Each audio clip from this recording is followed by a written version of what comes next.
नमस्कार sir. Sir नमस्कार जी। Sir क्या नाम है आपका? मेरा नाम कश्मीर सिंह राणा नाम है जी। कश्मीर जी, आप कहाँ से आए हो? सुंदरनगर डिस्ट्रिक्ट मंडी से आया हूँ सर। सर क्या काम करते हैं आप? सर मैं खेतीबाड़ी करता हूँ यहाँ पर। सर संत रामपाल जी महाराज से नाम दीक्षा लेने से पहले आप क्या भक्ति साधना करते थे? सतगुरु रामपाल जी महाराज जी से जुड़ने से पहले मैं साधु था जी, नागा पंथ से जुड़ा हुआ था और सिद्धियाँ करता था, मंत्र जाप करता था और बहुत क्रोधवान साधु था जी। इतना क्रोध था कि मैं मतलब जे अगर कोई रास्ते में भी मुझे कोई गलत करता हुआ मिल जाता या किसी को गरीब को तंग करता हुआ मिल जाता था तो सर मैं उसे श्राप दे देता था। और मेरी जिंदगी में सबसे खास और अहम घटना ये है कि जिनको मैंने श्राप दिया हुआ है वो मेरी घटना में 11 लोग हैं और वो जब भी मुझे मिलते हैं तो उनकी ऐसी कंडीशन है कि मेरे दिल खोल जाता है। और परमात्मा से यही अरदास है गुरु जी सतगुरु रामपाल जी महाराज जी से कि परमात्मा ये जो कर्म भोग रहे हैं ये मेरे करने से भोग रहे हैं, जब मेरे श्राप देने से भोग रहे हैं कि ये इनकी अपनी करनी है। जैसे फिर मैंने साधु जब मैं बना था तो उसके बाद मैं घर में मंदिर बना हुआ था तो वहां पर मैं चौकिया भी देता था। तो लोगों को जैसे प्रश्न डालते हैं वो भी काम करता था। तो चलंगी सदंगी और मदंगी 3 तरह की विद्या थी इस संसार की ये, तो वो मैं काम करता था। तो जिससे लोगों का ज्यादा से ज्यादा भला करता था। लेकिन बाद में इस चीज का अनुभव हुआ तो मैंने अपनी कमाई ही गवाई है, लेकिन उससे कुछ फायदा नहीं मिला। दुख के सिवा मुझे कुछ नहीं मिला जिंदगी में। सर पहले आप नागा पंथ से जुड़े हुए थे, आप 9 साल तक नागा साधु बनकर रहे और उनके द्वारा दी गई भक्ति साधना की। सर इतनी भक्ति करने के बाद, इतनी तपस्या करने के बाद अचानक आपके मन में ऐसा क्या आया कि आप संत रामपाल जी महाराज की शरण में चले गए? सर मैं भागवत गीता खुद भी पढ़ता था, कुरान शरीफ मेरे घर में है, 18 पुराण भी थे और उनको पढ़ता था, लेकिन मुझे उसका मतलब और मीनिंग नहीं समझ आता था। लेकिन एक दिन अचानक टेलीविजन के आगे बैठा हुआ था तो कुछ थोड़ी सी घटना मैं और भी बताता हूं आपको कि मैंने साधु पुना छोड़ दिया था 9 साल के बाद। तो मेरे जो देवी देवते थे वो मेरे पीछे पड़ गए। लोगों को प्रेत बाधा होती है, मुझे देवता बाधा हो गई। तो उसमें ऐसा हुआ कि सभी देवताओं को जिसमें से सबसे ज्यादा श्रेष्ठ मानता था मैं शिव भोलेनाथ जी को और बाबा बालकनाथ जी को। तो उनका मैंने घर में मंदिर बनाया हुआ था। तो वो एक दिन ऐसा हुआ कि वो आपस में सब लड़ गए। 33 करोड़ देवी देवता ऐसे हो गया जैसे महाभारत का युद्ध हो रहा है। और लड़ाई हमारी आपस में होती, भगतमती जी के साथ होती और मेरी होती, मेरी घरवाली के साथ मेरी लड़ाई होती। तो उसमें इतना हालात खराब हो गए कि बीमार पड़ने लगे, पशु मरने लगे। मैं खेतीबाड़ी का काम करता हूँ, आपको पहले भी बताया। तो कहीं जाने का, किसी तांत्रिक के पास अपना इलाज कराने, किसी ने कहा कि आप खुद अपने सिर के बाल नहीं काट सकते, आपको दूसरे तांत्रिक के पास जाना पड़ेगा। तो वहां पर गया तो उन्होंने कहा कि आपको इनके सब के मंदिर बनाने पड़ेंगे। तो भगत जी, एक किसान आदमी अपने पेट का पालन करेगा कि इनके मंदिर बनाता रहेगा? तो उससे थोड़ा सा मन हट गया, ठेस लगी। कुदरती परमात्मा ने मुझे खींचना था, सतगुरु रामपाल जी महाराज जी ने। तो रात को कहीं अचानक टेलीविजन के सामने बैठा हुआ था तो रिमोट से जैसे अचानक साधना चैनल लग गया। तो उसमें सतगुरु रामपाल जी का प्रोग्राम चल रहा था, सत्संग चल रहा था।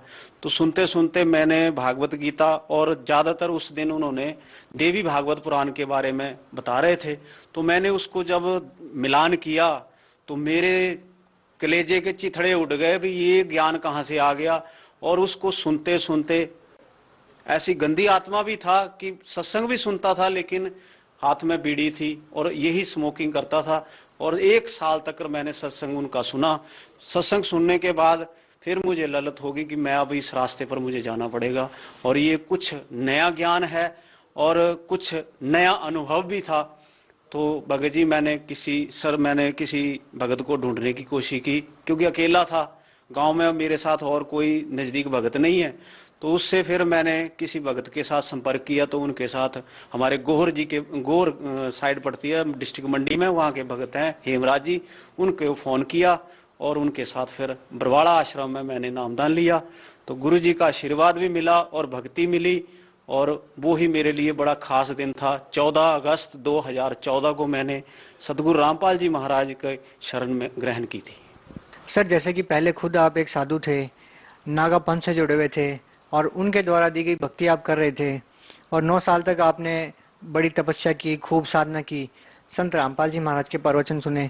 तो सर आपको संत रामपाल जी महाराज के प्रवचनों में, सत्संगों में ऐसा क्या लगा कि आपने एकदम इतने साल से करते आ रहे साधना को छोड़कर संत रामपाल जी महाराज की शरण में आ गए? आपको ऐसी उनकी कौन सी बात अच्छी लगी? सर भागवत गीता जो हम पढ़ते थे सतगुरु रामपाल जी महाराज जी के सत्संग सुनने के बाद, जिस वक्त हमने भागवत गीता हम पढ़ते थे, 15वें अध्याय का पहला श्लोक पढ़ते थे, पीपल का वृक्ष, ये संसार एक पीपल का वृक्ष है, लेकिन पढ़ते तो जरूर थे लेकिन करते नहीं थे। सर उसके बारे में हमें नॉलेज ही नहीं आती थी, क्योंकि गुरु के बिना ज्ञान नहीं होता था। जो गुरु हमने पहले बनाए थे वो चेला चलंगी करते थे, उसमें आप सभी जानते हैं कि इसमें तांत्रिक तमोगुनी काम चलते हैं, तो वो मैं करता नहीं था। काम शुद्धि था, जो भी था वे जैसा भी था परमात्मा ने अपनी तरफ खींचना था। तो तड़फ तो भक्ति की थी, भगवान की थी, लेकिन मालिक के साथ जुड़े, अच्छा ज्ञान लगा, तो इसलिए हम परमात्मा के साथ जुड़े। सर गीता का ज्ञान तो बहुत सारे धर्मगुरु देते हैं, आपको संत रामपाल जी महाराज के ज्ञान में ऐसी क्या भिन्नता नजर आई? सर भागवत गीता का ज्ञान सभी करते हैं, भागवत सभी साधु संत गुरु सब करते हैं, लेकिन अभी तक उनको ना ब्रज शब्द का पता है, ना उस पीपल के वृक्ष का पता है भी उस पीपल के वृक्ष का क्या सिस्टम है और क्या उसमें कितने साव है। लेकिन हमारे गुरुजी ने उसके बारे में एक एक विभाग के बारे में बता दिया। अक्षर पुरुष एक पेड़ है, निरंजन वा की डार, तीनों देवा शाखा है, पात रूप संसार। तो यही पूर्ण गुरु थे और इन्होंने हमें पूरा ज्ञान हमें दिया। आखिर सर आप कहना क्या चाहते हैं? हिंदुस्तान में बहुत सारे गुरु हैं, धर्मगुरु हैं, संत हैं, क्या उनको किसी को ज्ञान नहीं? क्या संत रामपाल जी महाराज को ही सदग्रंथों का ज्ञान है? सर ज्ञान जितना उनके ज्ञान, ये मैं किसी को भी नहीं कह सकता कि, क्योंकि इतना मेरे में समर्थ नहीं किसी को गलत कहना, लेकिन उनको ज्ञान ऐसा था, पढ़े जरूर हैं लेकिन कड़े नहीं है। सर संत रामपाल जी महाराज तो साफ साफ मना करते हैं कि मेरे अलावा किसी के पास ऐसा ज्ञान नहीं है। सर ज्ञान ऐसा है, उनके पास जो ज्ञान है, लेकिन पढ़ाई की है, लेकिन उनको असली ज्ञान का पता नहीं है। हमारे गुरुजी ने जैसे एक दही में से मक्खन निकाल दिया है, वो ज्ञान हमारे गुरुजी ने एक नया ज्ञान जो है सामने लाए हैं। सर मैं आपसे ये पूछना चाहता हूँ कि संत रामपाल जी महाराज के शरण में जाने के बाद आपको क्या लाभ मिले? सर मुझे सबसे पहला तो ये है कि ये जो देवता का महाभारत युद्ध होता था उससे निजात मिल गई। मैंने उनको जैसे भी नामदान लिया और जल प्रवाहित कर दिया गुरुजी की आज्ञा से। और सबसे मेन और सबसे खास मुझे जो फायदा हुआ वो मेरी भगतमती जी को जीवन दान दिया गुरुजी ने। ये सबसे अहम मेरे लिए बहुत बड़ी खास। क्या घटना हुई थी, वो कैसे हुआ? मैं खेत में टमाटर लगा रहे थे, टमाटर लगाते वक्त मेरी भगतमती और मैं दोनों ही हिमाचल में रहते हैं। भगत जी एक बात और भी बताता हूँ कि मैं होशियारपुर में, मेरे बच्चे वहाँ पर पढ़ते हैं, पिताजी एयरफोर्स की नौकरी करते थे, वहाँ भी थोड़ी बहुत ही जमीन है, दुकान करते हैं, तो इसलिए थोड़ा सा यहाँ पर हिमाचल में भी हमारे दादाजी की पुरानी जमीन पड़ी हुई थी, तो मैं यहाँ पर काम करने के लिए पंजाब से यहाँ आ गया। तो कुछ समय के बाद ऐसा हुआ कि मैंने खेतीबाड़ी में टमाटर लगाए हुए थे, तो टमाटर के डंडे गाड़ रहा था, गाड़ते गाड़ते भगतमती जी को सूखी उल्टी आई और भगतमती खत्म हो गई। उसका एक छोटा सा उदाहरण मैं पहले देता हूं कि मैंने आपको पहले बोला कि मैं चौकियां देता था, प्रश्न डालता था। तो जिस वक्त मेरी आज से कोई 14 साल पहले अपनी भगतमती के साथ मेरी शादी हुई थी, तो मैंने भगतमती को शादी से दूसरे तीसरे दिन उसको प्रश्न कर दिया था कि आपकी मौत जो है 33 से 34 साल की उम्र में आप खत्म हो जाओगे, आपकी आयु ही इतनी है। लेकिन मैं उस भविष्यवाणी मैंने की थी, तो इसलिए उस भविष्यवाणी के कारण मुझे उस वक्त झटका लगा कि जिस वक्त वो बिल्कुल डेड, उसकी श्वास नाली खत्म, श्वास नहीं चल रहा था और रंग बिल्कुल पीला हो गया। और कुदरती ऐसी बात थी कि उस दिन बारिश का मौसम था, हिमाचल की बात है, आप सब लोग जानते हैं कि अगर 2-3 घंटे अगर बारिश पड़ जाए तो पहाड़ी इलाके में धुंध पड़ जाती है ठंड के कारण, टेम्परेचर डाउन होने के कारण। तो उसमें सबसे बड़ा दुख मुझे उस वक्त ऐसा हो रहा था, झटका, कि ये जो गांव के लोग हैं मुझे मार देंगे, क्योंकि मैंने इनके सामने अपने मंदिर के जो देवी देवता थे वो मैंने सारे जल प्रवाहित किए थे और इन लोगों ने मेरा को जिंदा ही जला देना था, क्योंकि हमारे रीति रिवाज में, हिमाचल के रिवाज में देवी देवताओं को कुछ खास मानते हैं। तो उस खास वजह से मुझे रोना आ गया। लेकिन उससे पहले ऐसा था कि मैं गुरु जी के, परमात्मा जी से, संत गुरु रामपाल जी महाराज जी से मैं जुड़ चुका था। तो मैंने आपका लास्ट नंबर जो साधना चैनल में प्रोग्राम आता है, गुरुजी का, उसमें 41 नंबर लास्ट है, उसमें मैंने फोन किया तो आगे से भगत जी को मेरा तो रोना निकल रहा था, भगत जी बता नहीं सकता, लेकिन मैंने प्रार्थना लगाई कि गुरुजी ऐसा ऐसा हो गया है। तो उन्होंने, भगत जी ने मेरी प्रार्थना जो गुरुजी तक पहुंचाई। तो गुरुजी ने दोबारा उसी आधे घंटे के बाद फिर दोबारा मुझे उसी फोन नंबर पर फोन आया कि बेटा इसकी आयु इतनी ही थी और अब मैं इसको आयु दे रहा हूं और इसको भक्ति के लिए उम्र दे रहा हूं। तो इससे 3 घंटे के बाद मेरी भगतमती को, मैंने घर में गया, गुरुजी ने बोला आप माला जाप करो, मैंने माला जाप की और घर में गुरुजी का दिया हुआ एक अमृत की शीशी हमें दी जाती है आश्रम में, वो अमृत ले आकर मैंने अपनी भगतमती जी के मुंह में डाल दिया। तो 3 घंटे के बाद उसको होश आ गई।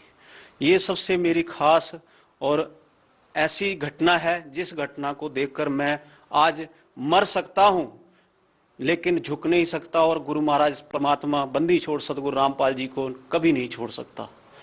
और क्या लाभ मिले सर आपको? और सर मुझे लाभ तो बहुत हैं, गिनाते गिनाते तो शायद मेरी जिंदगी भी मुक जाएगी, ये लाखों जन्म में लूंगा तब भी मैं मालिक के बंदी छोड़ सतगुरु रामपाल जी के गुण नहीं गा सकता। लेकिन एक छोटा सा अनुभव और बताता हूं, क्योंकि पहाड़ी सोच भी है, कुछ पंजाबी सोच भी है। तो ऐसे है कि हमारे खेतों में सूअर आ जाते हैं, जंगली जानवर। तो मैंने क्या किया कि किसी मारने वाले को जो बंदूक रखते थे उनको फोन कर दिया कि सर हमारे खेत में आए हुए हैं सूर, तो ये तो हमारी फसल को तबाह कर देंगे। लेकिन उससे दिमाग में ये नहीं था कि मैं इनको मरवाने के लिए किसी पाप का हकदार बन रहा हूं और मैं इनको मरवा रहा हूं। लेकिन बोल तो दिया भगत जी सर जी, लेकिन दुनिया भर के बंदूक ले धारी वहां पर शिकारी पहुंच गए, जीपे ले आए। लेकिन जब मुझे याद आया कि मैं बहुत गलत कर चुका हूं और कर रहा हूं, तो भगत जी जहां खेत में मैं खड़ा था वहीं पर लम्बा पड़ गया और हाथ गुरुजी को आवाजें लगाने लग गया, परमात्मा मुझे बचा ले। तो भगत जी हमारे खेत में ही वो मिट्टी की ढेरी बन गए, भागते हुए गए और उसी खेत के लास्ट कोने में जाकर वो दोनों ही, 2 सूअर थे, जोड़ा था, दोनों ही वहां पर मिट्टी की ढेरियां बन गई।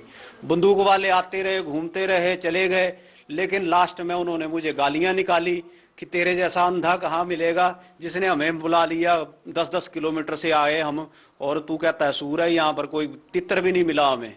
तो वो गालियां निकालते हुए चले गए। भगत जी मैं जहां खड़ा था मेरे आंखों के सामने वो सूअर, मिट्टी की ढेरी फिर सूअर बने और वहीं पर चले गए।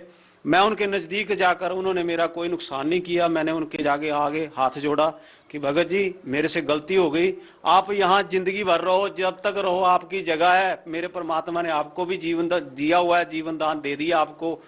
तो मेरा उस वक्त भगत जी बहुत रोना निकला, मैं आपको बता नहीं सकता। इस मालिक ने जगह जगह पर मेरा साथ दिया है। भगत जी एक गरीब आदमी और एक किसान आदमी के पास कितना धन दौलत होता है हर आदमी को पता है। बहुत मेहनत करता हूं, एक बैल से ज्यादा मेहनत करता हूं मैं, लेकिन इस मालिक ने मुझे कभी भी कमी नहीं दी। कभी कभी तो ऐसा भी हो जाता है, मैं डरता हूं अगर लोगों को भी बताऊं, शायद अगले मजाक समझे, गरीबी का मजाक उड़ता है आज संसार में। लेकिन बात ऐसी है कि किसी वक्त तो मेरे पास राशन लेने के लिए भी 500 रुपए नहीं होते, तो रात को फरियाद करता हूं गुरुजी के आगे, परमात्मा तेरा बच्चा तो भूखा मर जाएगा, लेकिन परमात्मा मुझे सुबह सराहने के नीचे 500 रुपए रख देते, बेटा इतना ही दूंगा, ज्यादा नहीं दूंगा तेरे को। और इस परमात्मा ने जब कांड हुआ 14 नवंबर 2014 को, तो उस वक्त हम रास्ते पे थे, 3 हाजिरियां मेरी हो चुकी थी। तो गुरु जी के साथ ऐसी घटना इन बेईमानों ने, इस सरकार, हरियाणा सरकार ने कर दी कि हमारे पिताजी को अंदर कर दिया। हम किसी के आगे अपना दुख नहीं गा सकते, ना ये संसार सुन सकता है, क्योंकि आंख के अंधे और अकल के अंधे लोगों को कोई समझ नहीं आती सर जी, देखकर भी नहीं समझ रहे हैं।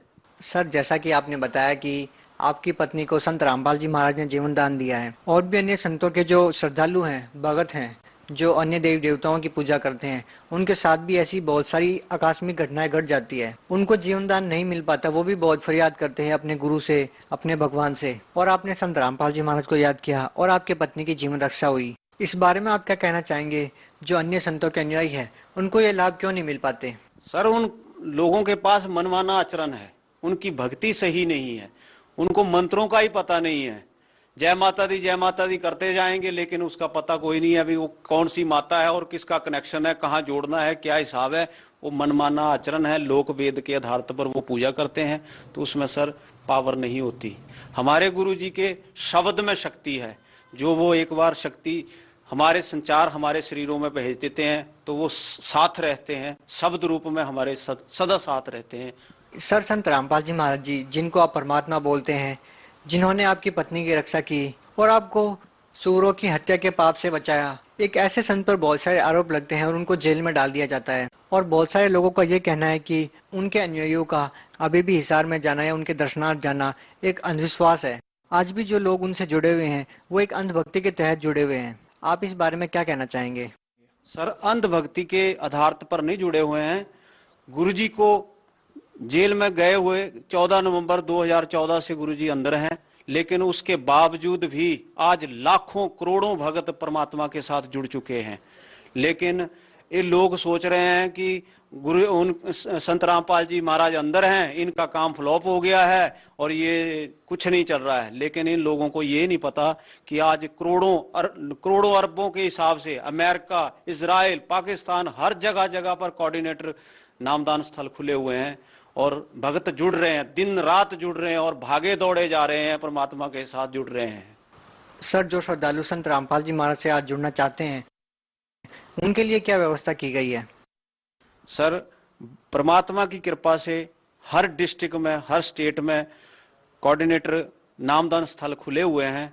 भगत जन साधना चैनल पर नीचे पीली पट्टी आती है, गुरु महाराज का, परमात्मा का, बंदी छोड़ सतगुरु रामपाल जी का सत्संग आता है, उसमें नीचे पीले रंग की पट्टी होती है, उसमें नाम मोबाइल नंबर दिए होते हैं। उन मोबाइलों पर आप संपर्क करें और आपको कोऑर्डिनेटर जहां पर नाम स्थल केंद्र होगा, आपके नजदीक होगा, उसके बारे में आपको भगत जन बताएंगे। आप वहां जाकर परमात्मा से जुड़ सकते हैं। बहुत बहुत धन्यवाद सर। सत साहेब।